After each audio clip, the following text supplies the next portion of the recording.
The 49ers take on the Los Angeles Rams tomorrow in Thursday Night Football, and they're going to be without starting quarterback Brock Purdy. We already know, like, Brandon Ayuk has been out for a lot of this season. We don't know when he's returning. Malik Mustafa, he's not going to return at least until week 6, safety. George Kittle with his hamstring went down week 1.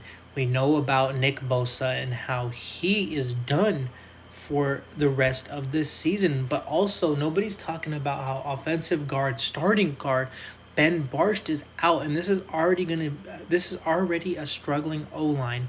Not to mention, players that aren't starters, like Jordan Watkins, wide receiver, is going to be out. Robert Beal is going to be out, defensive end. This is a defensive end that could not generate any pressure last week. He had 0 sacks. He also had 0 quarterback tackles last week.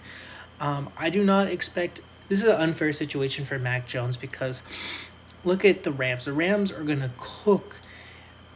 Robert Saleh is going to have to dial up the blitz. That's the only way that this defensive end can generate pressures, get them in one-on-one scenarios, and that's going to put the corners in one-on-one scenarios.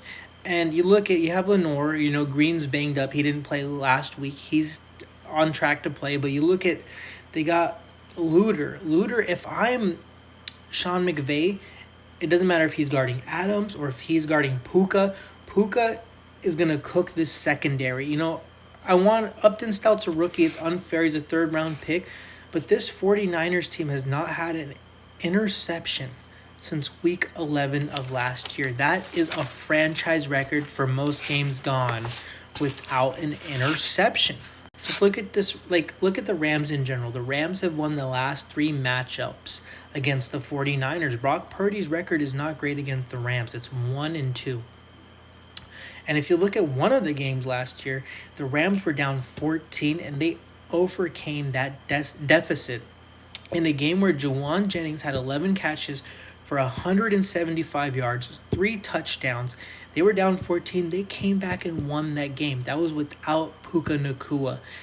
That was without Cooper Kupp, and I know he's in Seattle now, and Tyler Higbee. Puka Nacua is having the best season of his career. He's on pace for 2,000 receiving yards.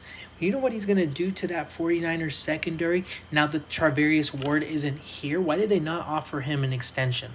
Charvarius Ward's having a fantastic season as a Colt. He's been very good. He's ranked 3rd in impact metric at 94.9 in the league. His overall grade's not great, 77.7, which is 12th amongst corners, but that's still better than our best corner, who in Diamonor Lenore is ranked 25.